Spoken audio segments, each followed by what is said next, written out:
Franck Ferrand raconte sur Radio Classique.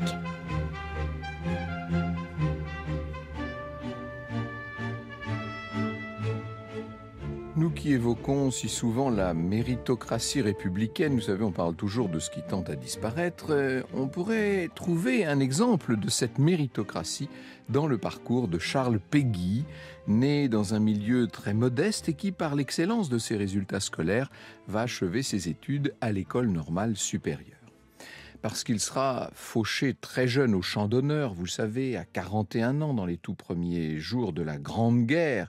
Charles Péguy n'aura pas le temps d'écrire ses mémoires, mais il a quand même mis pas mal de sa vie dans son œuvre.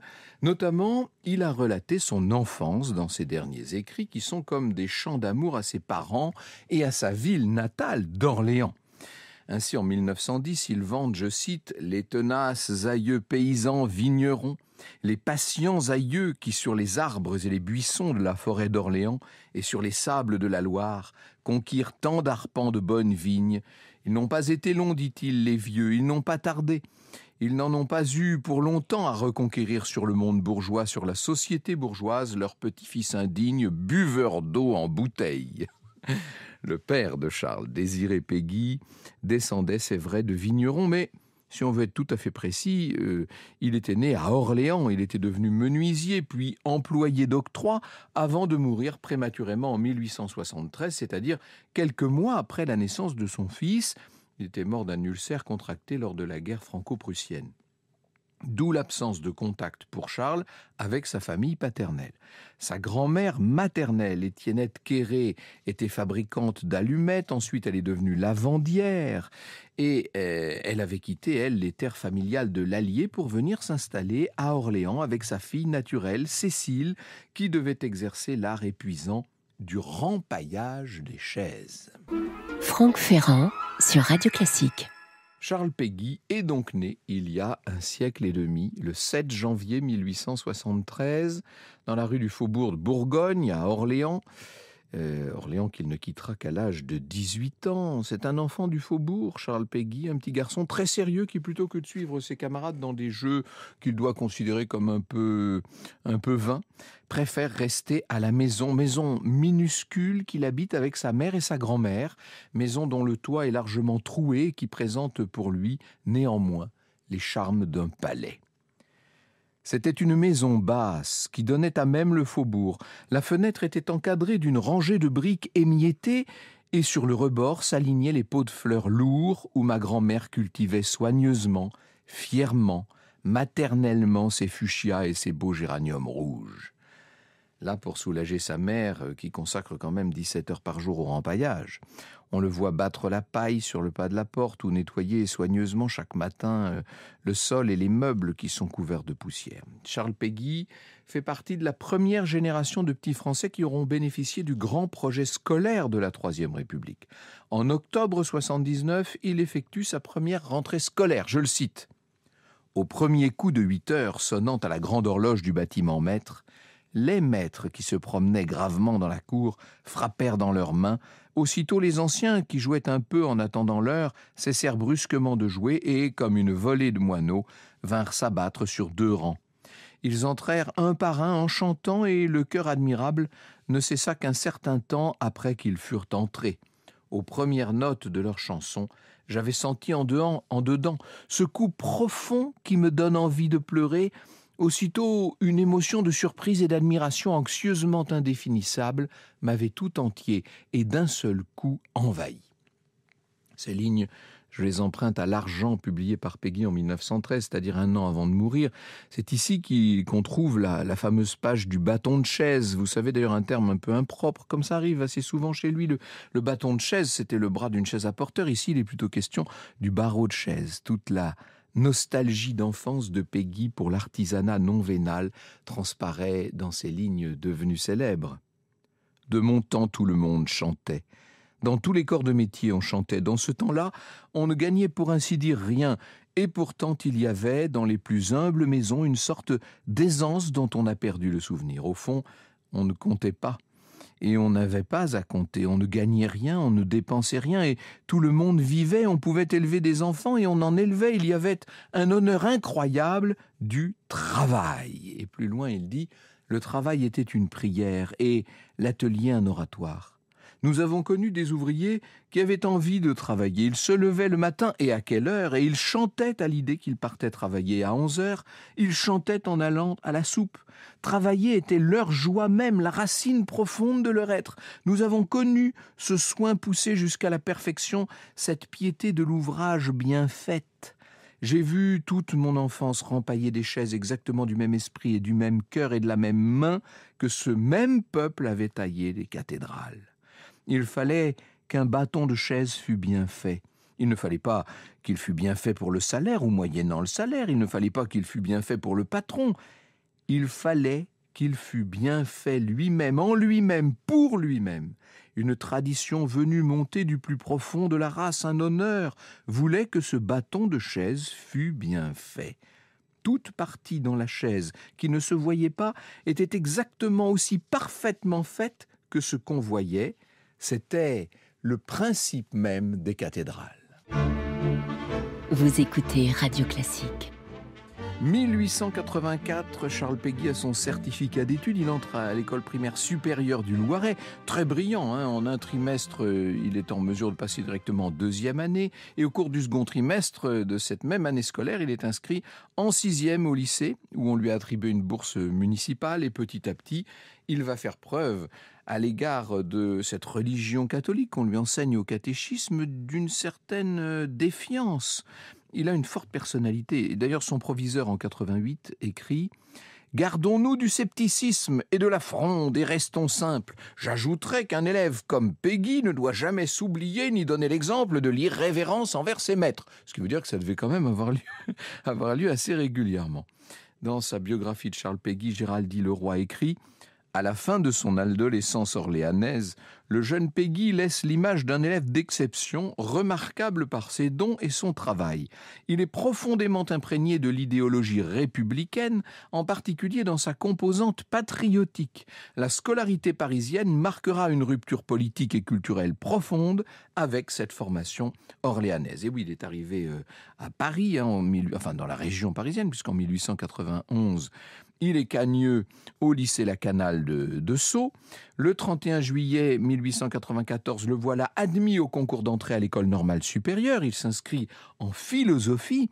Or, durant cette même période, Péguy va épouser la carrière militaire. Le 11 novembre 1892, il s'engage au 131e régiment d'infanterie à Orléans. Le 27 septembre 1993, il achève son année de volontariat comme soldat de première classe. Et à la même époque, on le voit s'intéresser de plus en plus à la politique et graviter dans les milieux socialistes avec un modèle qui est Jean Jaurès. Mais de façon plus originale, c'est la figure de Jeanne d'Arc qu'il va choisir pour incarner son idéal social. En 1897, Péguy publie une trilogie, Don Rémy, Les Batailles, roman. On est l'année où il écrit dans la revue socialiste. Et il y a une autre figure plus contemporaine d'ailleurs qui va incarner son idéal, cet idéal d'une sorte de socialisme de terroir, c'est Alfred Dreyfus. La librairie que Péguy a créée en mai 1898 à Paris, rue Cujas, grâce à de l'argent de sa femme Charlotte. Il s'est marié l'année précédente, je ne peux pas tout vous raconter. Cette librairie de la rue Cujas va devenir un bastillon du dreyfusisme. Et pour Péguy, dreyfusisme et socialisme en quelque sorte ne font qu'un. Mais quand je dis socialisme, il s'en détache assez vite de cette pensée-là. Il va fonder sa propre revue, les fameux Cahiers de la Quinzaine, une entreprise qui financièrement sera du reste catastrophique parce qu'il refuse complètement les publicités commerciales. Les Cahiers de la Quinzaine ne dépasseront jamais en vérité les 1200 abonnés. Et en écrivant dans cette revue, il va ciseler sa pensée, il va la préciser. Et sous l'empire des événements, disons-le, il devient de plus en plus nationaliste. Il émet des réserves de plus en plus fortes à l'égard de la notion de progrès, ce qui va devenir d'ailleurs un thème sous-jacent de son propos. Il y a 10 ans, dans la revue 1900, Éric Thiers écrivait, je le cite, « La pensée de Péguy est tout entière une réflexion sur l'histoire et le temps autour de l'idée que le progrès, fondement idéologique du monde moderne, est au cœur de notre incapacité à saisir la vérité. Si l'on considère l'histoire comme un flux déterminé par avance, allant nécessairement vers le mieux ou le bien, on valorise cet avenir en repoussant le passé et plus encore une tradition, c'est-à-dire les vérités profondes dont nous sommes faits. » Pour Péguy, ajoute Éric Thiers, le temps n'est pas une élévation continue. Il est fait de paliers, de retours en arrière et surtout d'une tendance permanente au déclin. Ainsi, ce monde moderne contre lequel il va tendre toute son énergie et qu'il voit se déployer sous ses yeux est le jeu de forces descendantes contre lesquelles il faut s'élever. On pourrait dire en quelque sorte tirer vers le haut, si vous me passez l'expression, contre tout ce qui tire vers le bas et garder du passé ce qui nous prémunit d'un prétendu progrès dans une époque où cette notion a tendance à tout balayer. Péguy va développer le thème du vieillissement, qui renvoie au mouvement organique des civilisations. Il y a un vieillissement d'un peuple et un vieillissement du monde, écrit-il. Cette dégradation générale connaît des paliers. Et si le mouvement d'ensemble est descendant, il y a donc des sursauts possibles. Il ne faut jamais oublier que Péguy est demeuré chrétien et, si je puis dire, qu'il va le redevenir de plus en plus. Jamais il ne perd de vue, pour tenter de s'arracher à ce vieillissement dont je parlais, jamais il ne perd de vue la foi, la charité et surtout l'espérance. C'est le moment de citer le porche du mystère de la deuxième vertu. « Ce qui m'étonne, dit Dieu, c'est l'espérance, et je n'en reviens pas. Cette petite espérance qui n'a l'air de rien du tout, cette petite fille espérance, immortelle. Car mes 3 vertus, dit Dieu, les 3 vertus, mes créatures, mes filles, mes enfants, sont elles-mêmes comme mes autres créatures de la race des hommes. La foi est une épouse fidèle. La charité est une mère. L'espérance est une petite fille de rien du tout, qui est venue au monde le jour de Noël de l'année dernière, qui joue encore avec le bonhomme Janvier, avec ses petits sapins en bois d'Allemagne, peints, et avec sa crèche pleine de paille que les bêtes ne mangent pas, puisqu'elles sont en bois. C'est cette petite fille pourtant qui traversa les mondes. C'est cette petite fille de rien du tout, elle seule portant les autres, qui traversa les mondes révolus. Franck Ferrand sur Radio Classique. Et vous avez compris que le socialiste anticlérical qu'a été Charles Péguy dans sa jeunesse est revenu au catholicisme. Par ailleurs, il a subi pas mal d'échecs. Les cahiers de la quinzaine ne se vendent pas, je vous l'ai dit. Péguy s'ennuie. Il a même cru mourir des suites d'une jaunisse. Il est sujet à des crises de neurasthénie. Il est de plus en plus convaincu. Après l'apparition du mystère de la charité de Jeanne d'Arc, là on est en 1910, il est convaincu de devoir faire pénitence et ça va être l'origine du pèlerinage à Chartres, le premier.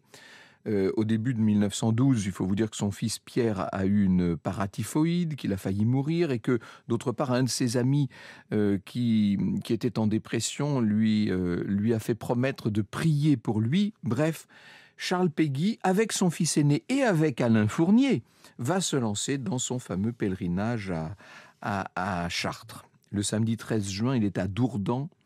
Il se lève avant l'aube, je le cite. « Le temps s'annonçait bien. On nous a dit tant mieux. On nous a fait goûter de quelques bœufs en daube, puisqu'il est entendu que le bon pèlerin est celui qui boit ferme et tient sa place à table, et qu'il n'a pas besoin de faire le comptable, et que c'est bien assez de se lever matin. » En début d'après-midi, il est à 17 km de la cathédrale de Chartres quand il voit poindre à l'horizon le clocher. Il écrit à un ami, à son grand ami Joseph Lotte, « Ça a été une extase. Je ne sentais plus ni la fatigue ni mes pieds. Toutes mes impuretés sont tombées d'un coup. » Et dans la présentation de la Beauce à Notre-Dame de Chartres, on peut lire « Vous apparaissez, reine mystérieuse, cette pointe là-bas, dans le moutonnement des moissons et des bois et dans le flottement de l'extrême horizon, ce n'est point une ieuse, ni le profil connu d'un arbre interchangeable, c'est déjà plus distante et plus basse et plus haute, ferme comme un espoir sur la dernière côte, sur le dernier coteau, la flèche inimitable. » Désormais, il va effectuer un certain nombre de pèlerinages à Chartres jusqu'à ce que se déclare la Grande Guerre. Franck Ferrand sur Radio Classique. Nous sommes le 5 septembre 1914, aux premières heures de la journée. Les fantassins de la 19e compagnie du 276e RI se lèvent. Il faut vous dire que la veille, le régiment a reçu un ordre de Joffre qui les invite à combattre. Dans Mon lieutenant Charles Péguy, Victor Boudon, qui fait partie de la 19e compagnie, raconte « Nous avons déjà parcouru en 4 heures et sous la chaleur torride que la lourdeur de notre équipement est loin d'atténuer, près de 20 km et les premiers combats commencent.